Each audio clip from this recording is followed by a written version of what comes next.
con firmeza y amor a los hombres de nuestro tiempo el Evangelio de la vida, el equipo NSE desde Argentina presenta Solo el amor crea. Con la colaboración de expertos en bioética y especialistas en orientación familiar. Solo el amor crea.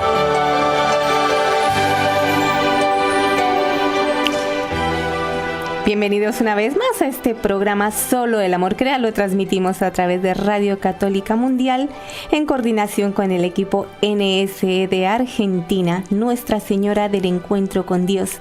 Soy la hermana Alexandra Benavides y le doy las gracias a Jorge Graña, que desde Alabama trabaja como operador técnico de este programa, y a la hermana Ofelia Mesa, que desde los estudios de Nuestra Señora del Encuentro con Dios en Buenos Aires, Argentina, sigue trabajando para que la Virgen siga irradiando su luz en todos nuestros ambientes. Bueno, y hoy tengo un invitado súper especial, a quien le doy la bienvenida, porque hoy quiero hablar de un personaje que realmente nos está abriendo los ojos a muchas personas en el mundo empresarial. Es una figura que desde el cristianismo ha demostrado cómo el Evangelio tiene garra, tiene vida. Y hoy queremos hablar con Fernán Elizalde, el administrador general de la causa del venerable Enrique Shaw, a quien doy la bienvenida en Solo el Amor Crea. ¿Qué tal, Fernán? ¿Cómo está? Bienvenido. Buenas tardes, hermana. Buenos días para ustedes. No sé dónde están, pero sí, buenas tardes. Un gusto estar con ustedes. Bueno, pues quería comenzar este programa preguntándole más bien a usted que nos cuente quién fue Enrique Shaw. Bueno, perfecto. Si usted me hubiera preguntado esto hace unos años, yo le hubiera dicho que nadie lo conocía, y en este momento, por suerte, ya lo conoce mucha más gente. Enrique Shaw es un hombre que nació en 1921, murió en 1962, sí. Murió de 41 años. Era un hombre que por todos lados, por todas sus familias, era de familias aristocráticas, socialmente muy importantes en la Argentina, económicamente muy, muy poderosas, y que se destacó justamente por todos sus antecedentes, tratar desde su riqueza y su poderío social, promover la ayuda a todos los trabajadores y a toda la gente que trabajaba en las empresas de la familia. Nació en París, como le decía, vivió 41 años, murió muy joven de una enfermedad, y se instruyó, se formó prácticamente en todo lo que él quería respecto de su intento de cubrir lo que Dios quería para su vida, de qué manera podía ayudar, y lo hizo de una manera muy, muy importante, porque su obra ha trascendido fronteras y ha trascendido el tiempo, ¿no es cierto? Bueno, sí, ya lo creo. Ahora es venerable, y además usted trabaja por su causa de beatificación. Bueno, Fernando, usted nos ha contado de Enrique, que era una persona de una familia aristocrática, sin duda un hombre muy preparado, pero un día que yo estuve en una exposición donde usted hablaba de él, lo que logré entresacar una de sus cualidades al margen de las capacidades que pudiera tener, era como esa caridad exquisita con los empleados, esa capacidad de llegar a todo el mundo, y también una capacidad increíble para hacer empresa, ¿no? Entonces quería preguntarle que nos contara un poquito cómo fue haciendo empresa, en qué empresa trabajó aquí en Argentina, y cómo fue su modo de proceder con los trabajadores. Bueno, le aclaro que él era huérfano de parte de madre, con lo cual no tuvo la suerte de poder recibir de su madre muchos valores, porque murió cuando él tenía solamente 4 años.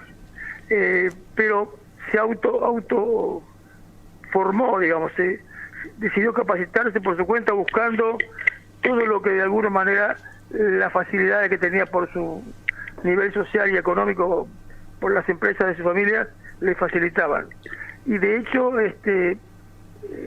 viendo que no tenía mucho eco inicialmente en el grupo familiar cercano, porque no eran muy proclives a acompañarlo en sus ideas sociales, digamos.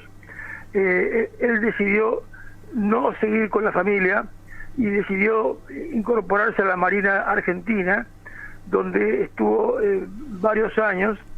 Llegó a ser el oficial naval más joven graduado en la historia de Argentina y se formó en disciplinas de sacrificio, de colaboración con el prójimo y organización que le facilitó mucho la Armada, y terminó siendo en esa búsqueda de qué quería Dios para su vida, decidió siendo empresario porque un sacerdote americano un día le dijo que no tenía nada que de posible defensor de los obreros desde la parte social de abajo de la empresa, del sindicato, del obrero. Tenía que dedicarse a cristianizar a los empresarios de sus empresas y de su país en lo posible. Así que él ahí aceptó esa idea y decidió ingresar en las empresas familiares.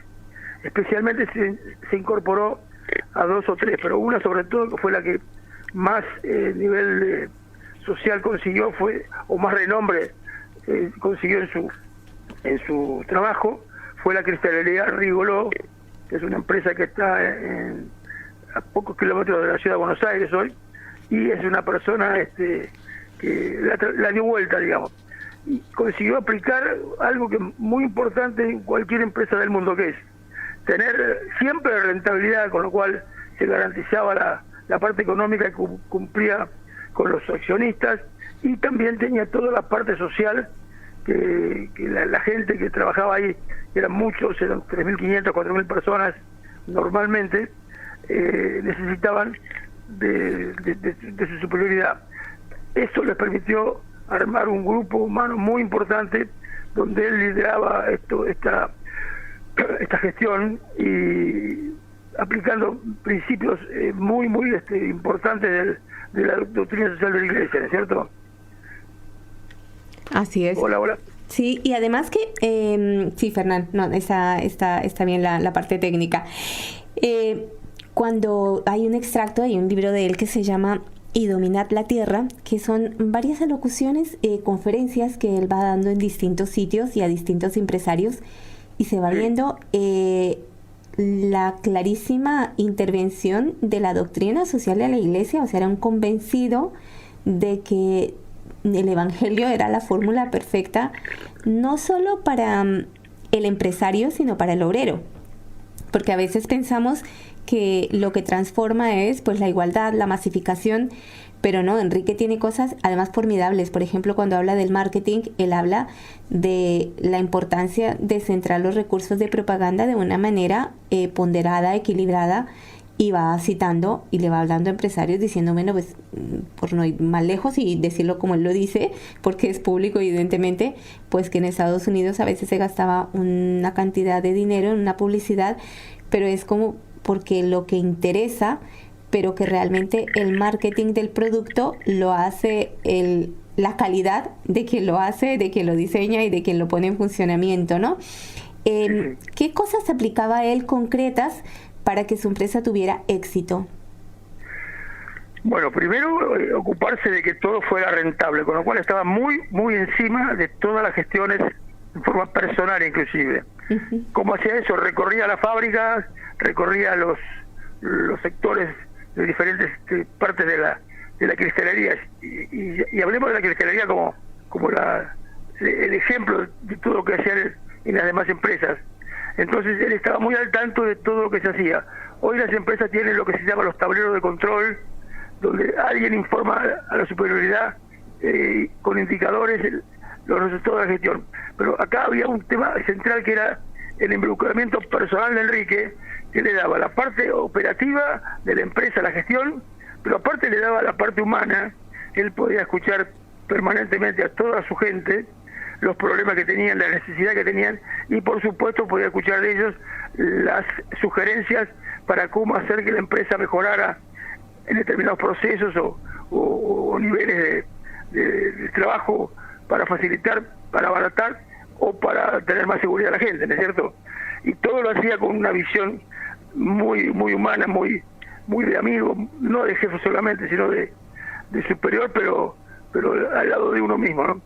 De hecho, el ejemplo creo que vale es que la cristalería tenía un sector digamos, toda la parte soplado de vidrio, tenía sectores donde la temperatura era muy alta y él estaba involucrado en ese sector permanentemente para ver que su gente no sufriera los calores y demás, y de hecho lo hacía fundamentalmente dándose cuenta estando el presente, no porque alguien le contaba, ¿no? Así es. Y a nivel familiar, ¿él cómo llevaba, cómo asociaba su vida empresarial con su vida familiar? Porque hoy quizá podamos pensar, bueno, pero si era así tan fenomenal en la empresa, pues quizá no tendría tiempo para su familia, ¿no? ¿Cómo lo vivía? Mire, lo que lo hace una suerte de superhombre a Enrique Yo es la capacidad de multiplicarse y estar permanentemente a pleno en todas las actividades, tanto empresarias como familiares, como sociales. Y aparte leía y aparte escribía cosas pensando siempre en cómo hacer para mejorar para la familia, para los trabajadores, para el país, diferentes cosas, ¿no es cierto? Piense usted que él, por su riqueza, podía contratar mucha gente y tenía gente trabajando a cargo de él, de su financiamiento eventualmente, para que le generen leyes laborales modernas en función de lo que él ha ido aprendiendo de su relación con los alemanes, los italianos, los franceses, de la economía de posguerra. Sí. Sí. Él pudo empaparse de todas esas cosas y hacer que se pudiera reunir todo en algo que él iba sacando para el beneficio de su empresa y de sus colaboradores. Y de hecho tenía un éxito importante en todo sentido. Claro, además que usted acaba de decirnos, ¿no? Justo la época en la que empieza su vida activa como empresario fue sobre 1945, terminada la Segunda Guerra Mundial, y uno ve cómo de una situación tan caótica, el que tiene como esa visión sobrenatural, pues empieza a crear leyes que tengan posibilidades dentro de un ambiente difícil. Y me imagino que eso en su época tuvo una repercusión muy especial, porque la gente estaría pues también muy impactada por todo el caos mundial, y empezar de golpe pues a ver cómo el resurgimiento de una empresa y el cambio a nivel familiar de lo que, porque detrás de cada trabajador hay una familia y hay toda una realidad, pues eso debió crear como un ambiente a nivel empresarial pues muy importante, ¿no? Mire, lo bueno que tenemos de Enrique Yo es que hay muchísimo material, tanto testimonios como escritos, como trabajos dentro de las propias empresas donde él estaba, sí, que demuestran que él se ocupaba permanentemente de esas mejoras. Y si había algún problema particular, él se encargaba especialmente de que se solucionaran. De hecho, nunca tuvo problemas, de hecho siempre anduvo todo bien, y de vuelta, se ocupaba de que la conjunción de la renta, la ganancia de la empresa con el beneficio, el derrame hacia su gente y a sus terceros vinculados, como pueden ser proveedores o gente de las localidades donde estaban, también recibieran el beneficio de ese tema. De hecho, Rigoló está en una ciudad que se llama Berazategui, que en su momento era muy chiquita y donde se instaló la fábrica prácticamente desde cero, no había nada. Sí. Así que él armó todo eso, y la gente que digamos lo quería muchísimo por todo el beneficio que recibía, bueno, lo acompañaba digamos de una manera muy especial, casi diría que con un cariño superlativo. Y una cosa, ¿él cómo vivía de lo que usted, porque me imagino que usted es un estudioso, por supuesto, de su vida, cuál era, háblenos un poquito de la semblanza espiritual de este hombre? Este hombre a los 14 años más o menos ya tenía muy definido su visión de la parte de religiosidad de su vida, y él quería siempre manejarse con los libros especiales de la Iglesia, la Biblia, los grandes tratados de la doctrina social sobre todo, y formación general de diferentes otros libros de nivel importante para capacitarse, y llegó de alguna manera a armarse dentro de sí mismo una preparación extremadamente importante que le dio la visión de tantas otras cosas que sucedían y que él podía encauzar. Esas testimonios o casos de gente que dieron, digamos, comentarios sobre estas situaciones son más o menos 400 personas que de alguna manera ante la juventud de su muerte, digamos, la poca edad que tenía al morir, gustosos estuvieron para escribir o documentar todo lo que ellos habían recibido de este hombre increíble. Así que él estaba muy involucrado en todo eso, y siempre sobre la base de que aparte se ocupaba de todas las otras cosas, entre otras muy importante la familia, por supuesto. Tenía varios hijos, pero estaba muy involucrado en todo, y la gente no entiende cómo se podía multiplicar tanto.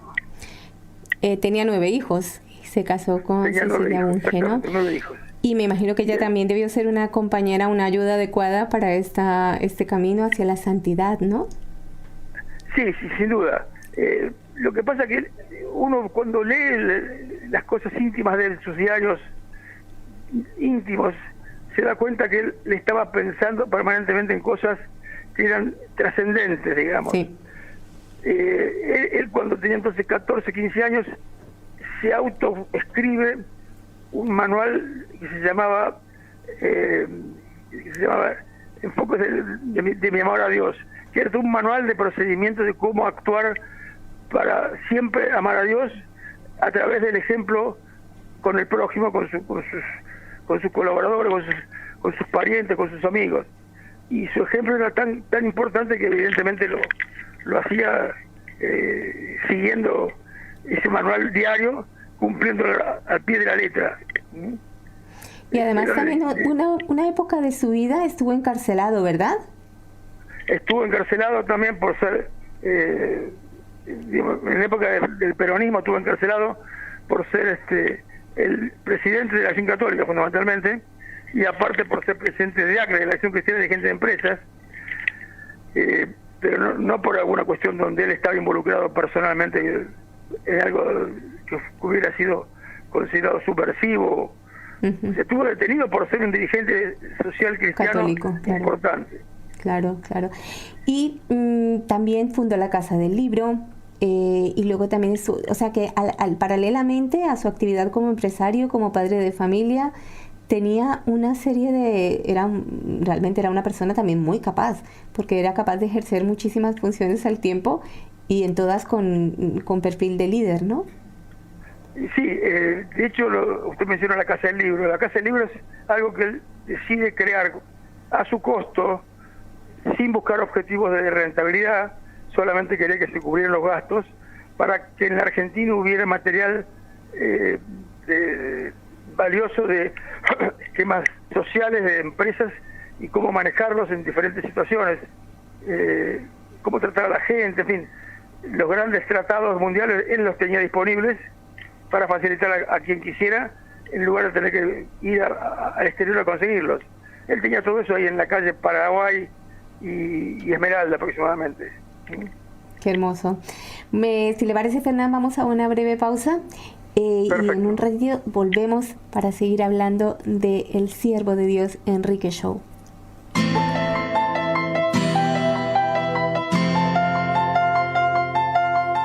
Estás escuchando Solo el Amor Crea, un programa del equipo NSE, Nuestra Señora del Encuentro con Dios, desde Buenos Aires, Argentina, para Radio Católica Mundial.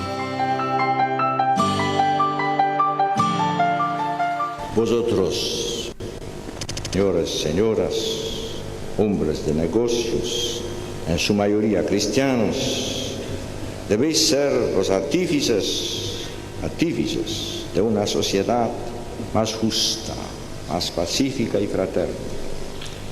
Sed hombres y mujeres de ideas dinámicas, de iniciativas geniales, de sacrificios generosos, de firme y segura esperanza. Recordad que con la fuerza del amor cristiano conseguiréis importantes objetivos. Os estimule a ello el ejemplo de los pioneros, que sin más instrumentos que la tenacidad de su voluntad y la fe en Dios, iniciaron lo que hoy son muchas de vuestras grandes empresas.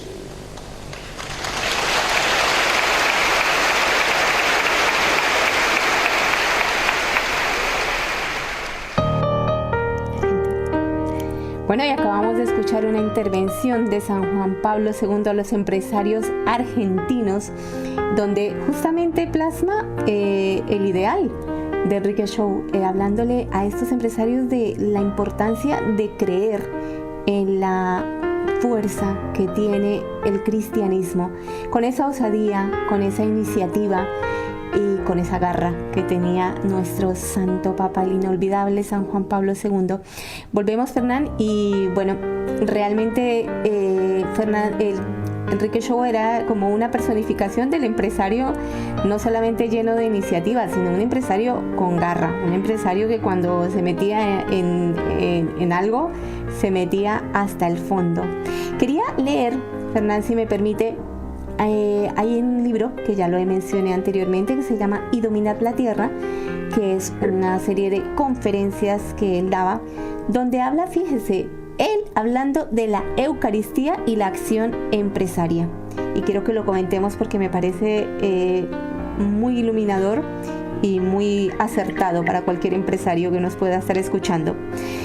Dice: la Sagrada Eucaristía es una potencia transformadora que actúa desde hace más de 2000 años.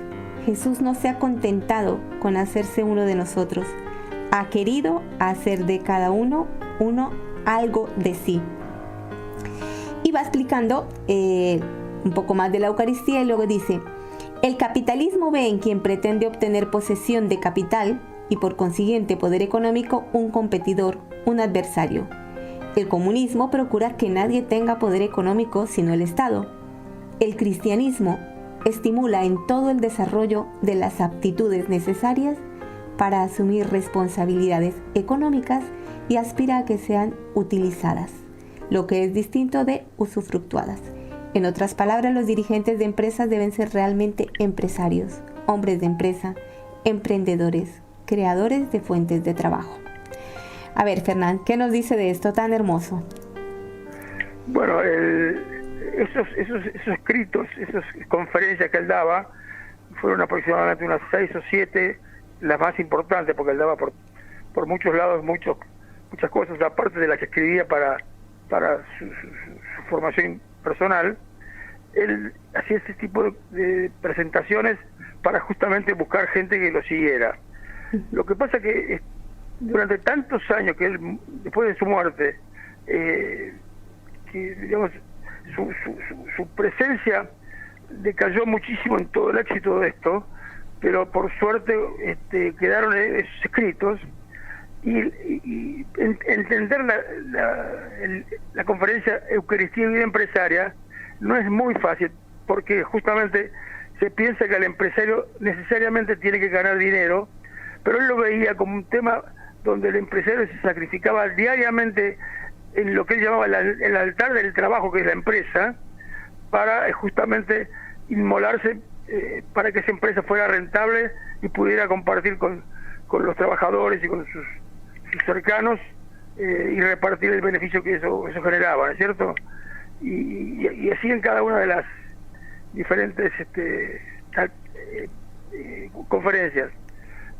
Hay otra más que es muy linda para mí, que es la conferencia respecto de y gobernar la tierra, el mandato bíblico de que el hombre pueda hacer que a través de su trabajo el hombre pueda mantenerse y pueda generar el bienestar para su familia, y eso lo hacía con un lenguaje tan chabacano, tan popular, tan humano, no necesariamente científico, pero lo hacía de una manera muy que llegaba al corazón de toda la gente.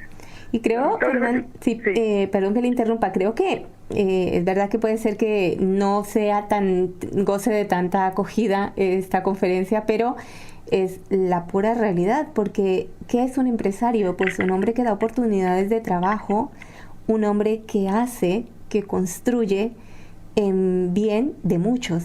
Esa es la concepción de un verdadero empresario. Y por eso él habla de la Eucaristía, lo que usted decía antes, ese inmolarse por los otros.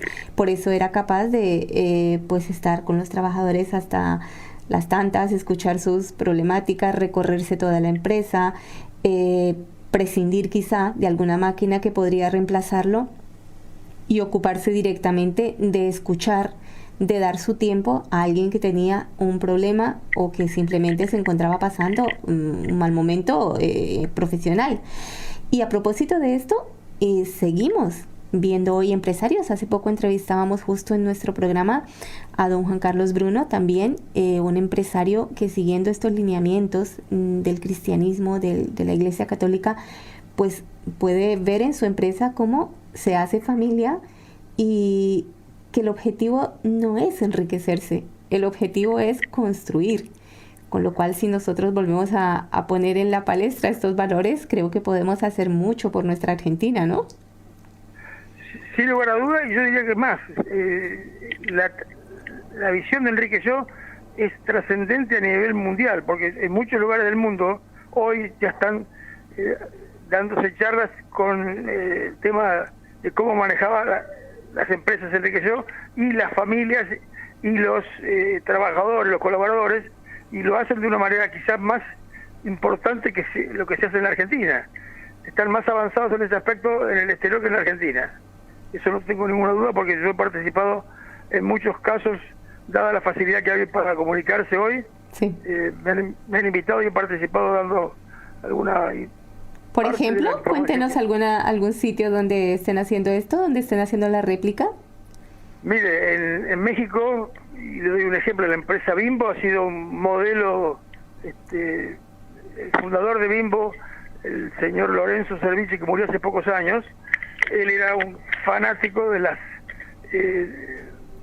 enseñanzas de Enrique Yo y las aplicaba al pie de la letra en todas sus empresas, que son empresas mundiales. Yo le diría que en Alemania también, en Italia, en Portugal también hay mucho. Y por supuesto Latinoamérica, Chile, México, Uruguay, son lugares donde las tareas de Enrique Yo se han destacado y han tenido mucha repercusión. De hecho, hoy en Brasil, por ejemplo, la parte de redes sociales de Brasil sobre Enrique Yo es mucho más importante que la Argentina, mucho más importante. Le han dado mucho más vuelo al tema. Acá estamos más lentos en reaccionar. Lo que pasa que es tan fuerte lo que se dice en los escritos de Enrique Yo y los testimonios, que evidentemente la cosa ya está levantando fuerte en todos lados. Sí, ya lo creo. Y además, un poco de su semblanza, hablábamos antes un poco de su semblanza espiritual, pero hay una cosa a destacar y es su amor por la Eucaristía y la Virgen María. Leyendo sus escritos y cuando hace ese paralelo entre lo que tiene que ser un empresario y la Eucaristía, habla de la Virgen María como la socia de la empresa. Correcto. A ver, ¿eso cómo es?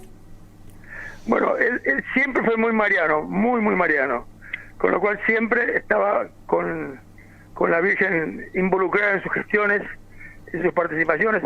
Piense usted un empresario de ese nivel en una reunión de directorio empezar pidiendo la bendición de la Virgen para que las cosas salgan bien. Ese tipo de cosas hace 60, 70 años era casi impensable, y él lo hacía. Piense usted, estuvo enfermo 5 años aproximadamente antes de morir, y siempre estaba pidiéndole a María que lo acompañe, que le dé la tranquilidad de espíritu para superar esos malos momentos.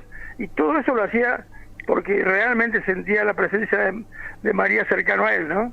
Sí, fíjese que llega a decir, la humanidad de Cristo fue moldeada por la Santísima Virgen. Un dirigente, para cumplir bien con todas sus responsabilidades, tiene mucha necesidad de actuar de una manera varonil, pero al mismo tiempo sin esa sequedad y dureza que frecuentemente acompaña a quienes actúan en forma seria. Actuará por el contrario con cordialidad, amablemente, es decir, de forma tal que a los demás les sea fácil amarlo. ¿Qué testimonios tenemos de esto, de sus trabajadores? ¿Qué decían los trabajadores de Enrique Shaw? Bueno, hay un libro que se llama Vivir con Alegría, que justamente son los testimonios escritos de una manera novelada, testimonios de los muy cercanos, sobre todo los trabajadores que estaban cerca de Enrique Shaw, que muestran para cada uno de esos aspectos, la empresa, la marina, el tema personal, la familia, muestran lo que ellos opinaban sobre Enrique y su visión de lo que ellos veían, lo que ellos aprendían de lo que Enrique hacía. Piense usted, hay una serie de libros menores, pero libros así de Enrique que lo presentan como un hombre tan completo en temas sociales y económicos que vale la pena mencionar algunas cosas. Él decía en un libro que se llama Notas y Apuntes Personales que el trabajo tiene una función social, sirve al bien general, es un lazo de unión del hombre con la naturaleza y con los otros hombres, y que mediante el trabajo llevamos a la práctica el dominio que Dios ha concedido al hombre sobre la naturaleza. Más aún, colaboramos con Dios en la obra de la creación, prestando un servicio a Dios y haciendo un bien a la sociedad. Por medio del trabajo nos vinculamos al prójimo y es el principio de unión y orden en lugar de separación. Y él consideraba que el trabajo es una vocación, es la forma de cumplir la misión que Dios nos ha dado en cada uno de nosotros. Y así había, para cada gran tema había frases muy especiales y muy particulares que aplicaban a lo que él estaba pensando sobre ese tipo de cosas, ¿no? Si quiere puedo seguir, pero... No sí, cuéntenos, porque el invitado es usted y el que más sabe de él es usted. Bueno, él decía que respecto al crecimiento económico debemos crear trabajo y cuanto más eficiente sea nuestra labor, más recursos tendrá la providencia para repartir entre pobres y necesitados. Eso estaba en el libro La misión de los dirigentes de empresa. Uh-huh. Indiscutiblemente, para lograr la competitividad lo más importante es ponerse a trabajar duro y parejo. Hay que provocarla, solo no se da. O sea, la firmeza en trabajar duro y parejo, sacrificarse, era otro de sus grandes frases en todo lo que mencionaba. Respecto de la parábola de los talentos, decía que todo hombre al nacer ha recibido una suma de talentos, de dones y de aptitudes. Todos tienen el deber de hacerlo fructificar al máximo según lo han recibido. La productividad para el cristiano es mucho más que un programa técnico, es un medio de perfeccionamiento, no más que de una puerta que se abre y permite el acceso a una mejor visión y el desarrollo de la personalidad de cada uno. Fernando, una pregunta. Oyendo lo que nos lee, realmente es toda una profundización del Evangelio puesta en escena en la empresa. Y ahora le pregunto a usted, como también un administrador de empresas con su profesión, un hombre ya con experiencia de la vida, conocedor de un hombre que supo hacer empresa, ¿qué pasa hoy que si leemos los escritos de Enrique Shaw, si vemos un poco su vida, nos damos cuenta de que la conclusión es que el trabajo dignifica la vida del hombre? ¿Por qué hemos perdido esa concepción de que el esfuerzo es tan importante y de que trabajar es lo que nos da esa dignidad de alguna manera? Mire, yo creo que acá hay un tema muy importante, que es el tema de la evolución de las técnicas laborales y la gestión empresaria. El hombre siempre tiene que tener trabajo porque las máquinas no nos pueden reemplazar. Uh-huh. Yo creo que si Enrique hubiera vivido y visto esto, hubiera hecho algo como para que ciertamente este problema que se está planteando hoy de falta de trabajo en muchos lados no se dé. Ahí está el tema capacitación, el tema acompañar estos cambios importantes de una manera muy particular, y Enrique lo hubiera hecho, no tengo ninguna duda. Piense usted que así como tiene que hacer eso, él tiene que generar en las empresas una función económica, una gestión económica que permita que las empresas sigan creciendo. Y ahí aparece el tema de la importancia del buen empresario, que tiene un rol muy complejo. ¿Por qué? Porque tiene que tener la confianza del capitalista, que lo financia. Tiene que elegir el personal adecuado a lo que él quiere. Tiene que trabajar con los objetivos que se determinen que en parte son determinados por ellos mismos. Tiene que buscar los medios para hacer la gestión de la empresa. Tiene que tener el tema financiero muy armado. El empresario es el agente más activo de la producción, el primero de los trabajadores, a su vez, pues su misión es que la empresa sea capaz de cumplir su amplio fin económico. Y desde el punto de vista económico, nada es más necesario para la prosperidad de un país que dejar un gran campo libre a la libertad y a las iniciativas de los hombres que tienen el coraje de asumir grandes responsabilidades personales y poder poseer empresas capaces, activas y ser muy honrados. Rani, una cosa, ahora ciertamente la iniciativa y que el empresario deje que el trabajador tenga iniciativa y la desarrolle es un principio fundamental en la construcción. Pero en la pregunta anterior me refería a la visión del mundo de hoy. Personalmente me interrogo muchas veces por la falta de motivación hacia el trabajo, esa falta como de compromiso. No sé si usted desde el punto de vista de administrador, la experiencia, tiene esa misma perspectiva y ¿por qué? Aclárame que no entiendo bien la pregunta. Que yo noto últimamente como una falta de motivación hacia el trabajo. Enrique Show hablaba de impulsar la iniciativa del trabajador, de construir empresa, pero a veces es que en el mundo laboral hay pocas ganas, poco compromiso de trabajar. ¿Por qué? Bueno, yo casi le diría como que acá hay un problema de decir y de hacer. Lo que Enrique decía, lo hacía. Mucha gente dice y no hace lo que dice. Ya. Entonces hay todo un tema de incompatibilidades, de incoherencias, donde de un lado el empresario y de otro lado los capitalistas y de tercer lado la parte laboral no se ponen de acuerdo por más de que digan que sí. Es muy lindo escucharlo, pero no se ve en la práctica, en muchos casos, la realidad de que eso se va dando. Y todo esto termina finalmente en situaciones complejas que son las que estamos viviendo, justamente. Y esto no es un tema de 2 semanas, 3 semanas, es un tema de años de evolución donde estas cosas se van consolidando.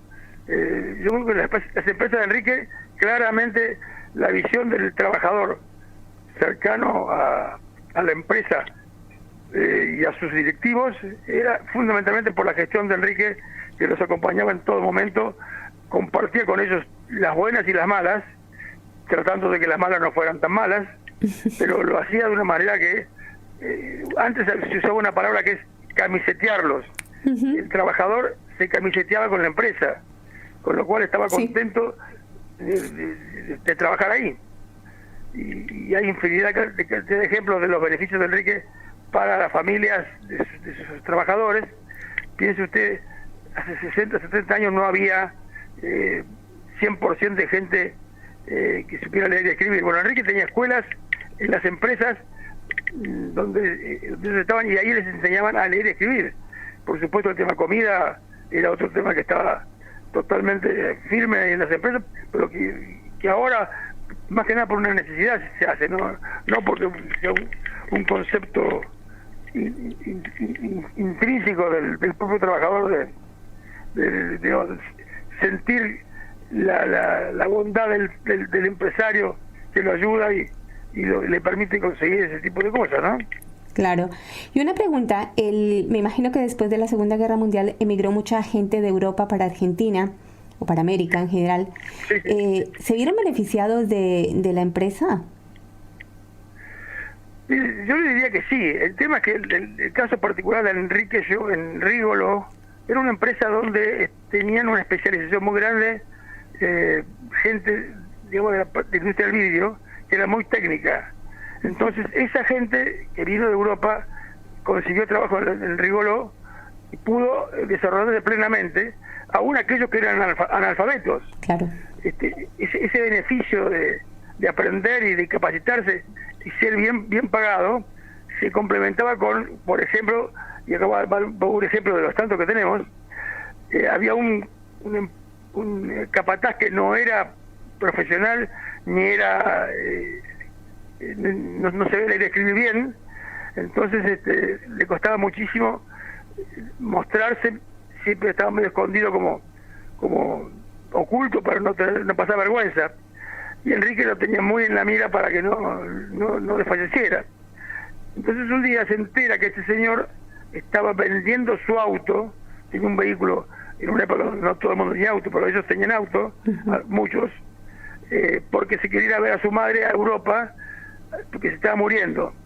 Entonces Enrique, viendo esto, decide muy calladito llamarlo a una reunión y le inventa, porque la verdad que le inventó, un viaje de capacitación a una empresa italiana de soplado de cristales, de vidrio, para que vaya a Italia.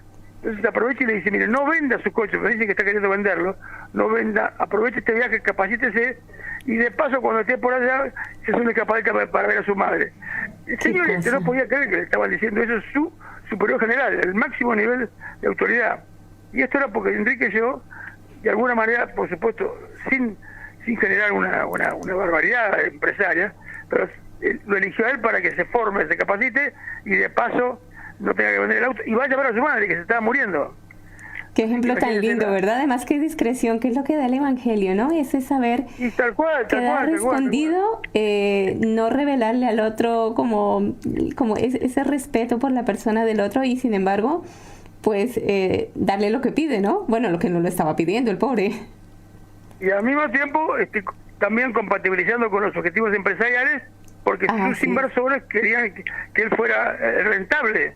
Entonces, el elegirlo a este señor, que no era el mejor desde el punto de vista formado en técnicas por su falta de capacidad inicial, pero formado después, este señor se destaca y va a ese lugar y consigue todos los objetivos que necesitaba, tanto como hijo, como obrero, como especializado en el soplado de cristales. Así que yo le diría que sí, era un hombre de esos detalles que son muy importantes y por supuesto cumplían con todos los requisitos de la empresa, ¿no?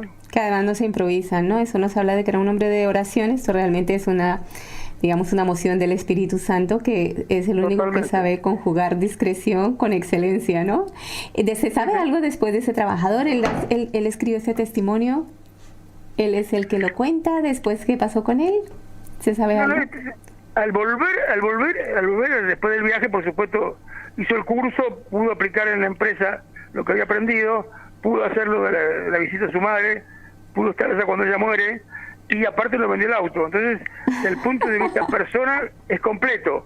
Ahora, Enrique no es que era un santo y hacía barbaridades por ser santo. Enrique hacía esto para que justamente se diera todo perfecto en casos donde este señor pudo hacer lo que quiso, pudo hacer lo que necesitaba hacer, y la empresa recibió el beneficio de esa visita, de ese viaje. O sea que es todo muy armado, no es un tema menor. Así es, y con la naturalidad con la que obra, ahora que usted lo oía hablar, ¿no? Cuando habla la Sagrada Escritura de nuestro Señor, fíjese que resume en una brevísima frase lo que hizo, ¿no? Y pasó haciendo el bien. Y dice uno, pues, estos son los santos, ¿no? Los que realmente saben hacer el bien en el momento adecuado y con esa luz que da el Evangelio. Pues si le parece, Fernán, vamos nuevamente a una pausa musical y seguimos impregnándonos de esta doctrina espiritual tan hermosa. Perfecto, listo, perfecto.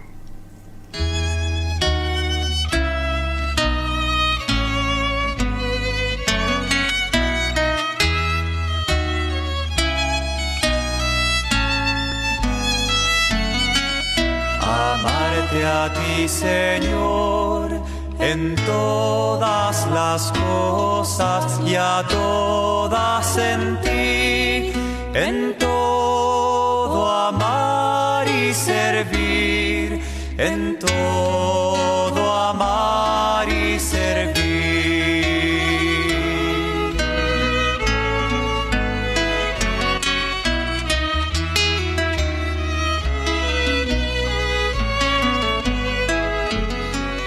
Tu amor me ha dado vida, tu amor me ha dado ser, de ti me viene todo y a ti debe volver. Gusto gozo, pues te ofrezco mi haber, mi poseer. Tu amor y gracia dame, de más no es menester.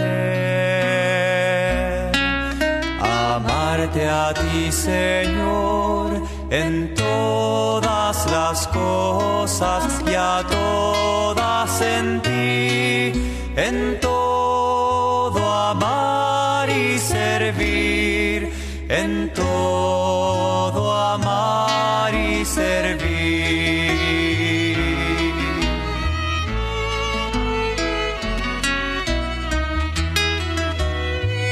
Una empresa respetuosa de estas finalidades sociales exige evidentemente un modelo de empresario profundamente humano, consciente de sus deberes, honesto, competente e imbuido de un hondo sentido social que lo haga capaz de rechazar la inclinación hacia el egoísmo para preferir más la riqueza del amor que el amor de la riqueza.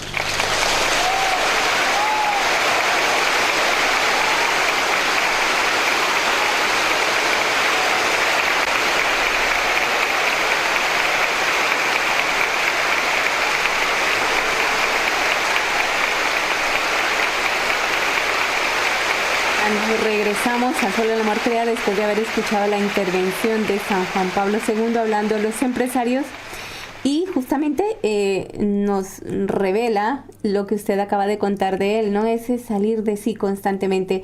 Lo que viene a decir Juan Pablo II, lo que acabamos de oír, es que el egoísmo es lo que nos impide ver que lo esencial no es el amor a la riqueza, sino la riqueza del ser humano, de ese trabajador. Eso que supo descubrir Enrique Chou, y a lo que estamos invitados a descubrir todas las personas que de alguna manera generamos empresa o hacemos empresa, ¿no, Fernán? Sí, correcto. De hecho, como le decía, hay muchísimas frases verificables a través de testimonios y de ejemplos en las fábricas donde él trabajaba, donde claramente se muestra de que Enrique decía que las crisis esperan a Jesús, por ejemplo.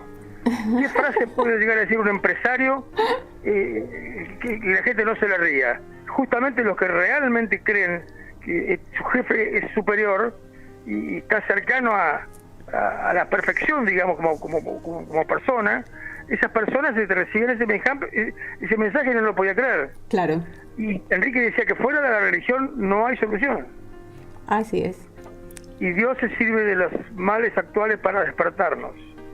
Ese tipo de frases hay permanentemente por todos lados. Bueno, además en su semblanza, evidentemente ahora lo estamos conociendo a través de usted, pero me impresiona ese realismo combinado con un optimismo sobrenatural precioso, ¿eh? Mire, yo hay algo que he aprendido involucrándome en las causas de santidad.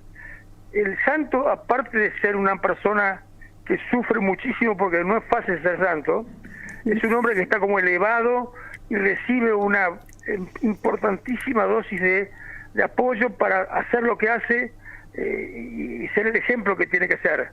Y claramente el tema de Enrique es así, era un tipo superior, no era una persona cualquiera, un tipo superior, por eso está tan destacado en estos momentos, y pronto lo vamos a tener pronto como beato, porque estamos en la parte final del milagro en estudio, pero también vamos a estar muy pronto con la posibilidad de que Enrique sea santo, ¿no? Bueno, si nos puede adelantar cuál es ese milagro que está en estudio. Mire, le puedo adelantar algo muy simple, que es un caso de o sea, no se puede decir ni nombre ni detalles así concretos importantes, pero es un caso de un chico que recibe una patada de un caballo y ese caballo lo patea mal, lo destroza.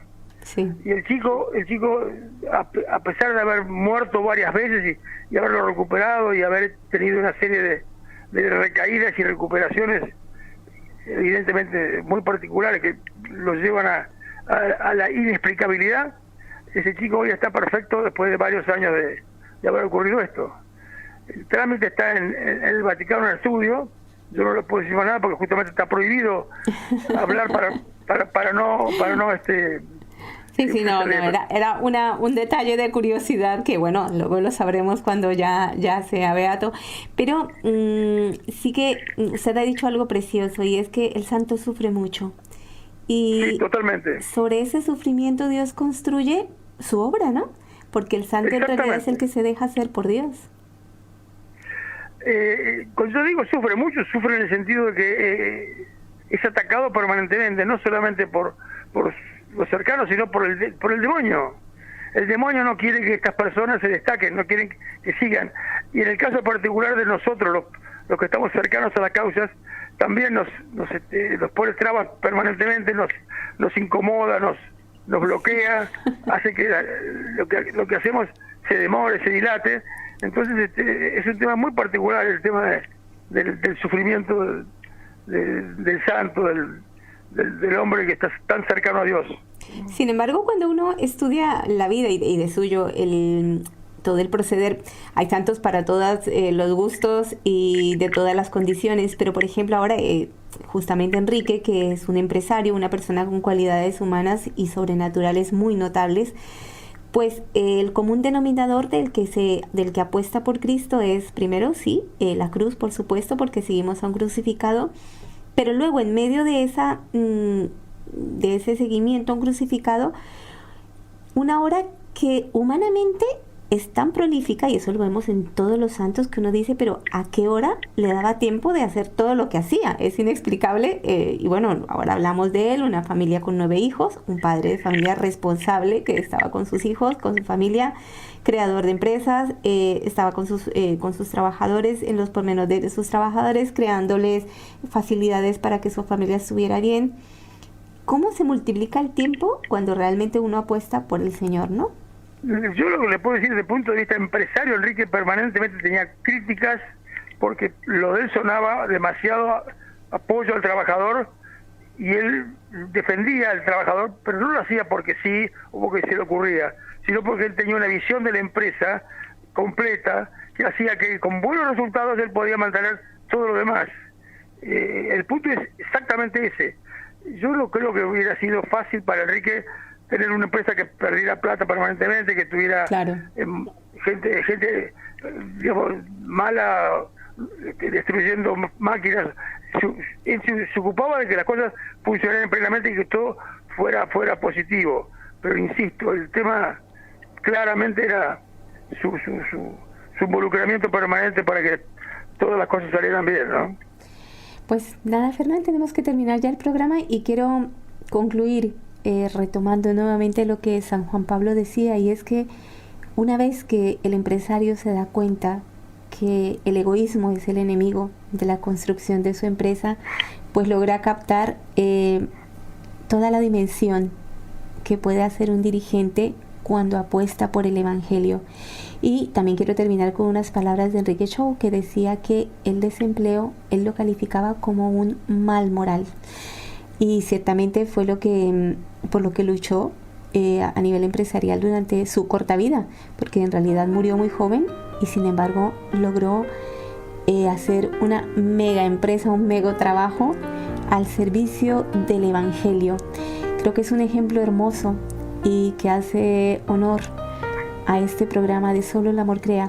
Quiero despedirme con esta reflexión, ¿no? Que en esta época en que el trabajo está tan mal visto, quizá porque a veces nos sentimos explotados o queremos poco lo que hacemos, pues empecemos por apostar con entusiasmo, con un sano realismo, por creer que en el esfuerzo y en el seguir adelante unos y otros, en derribar el egoísmo, se van a lograr grandes cosas. Apostemos por el Evangelio. Bueno, Fernán, muchísimas gracias y esperamos tenerlo nuevamente en otro programa con nosotros.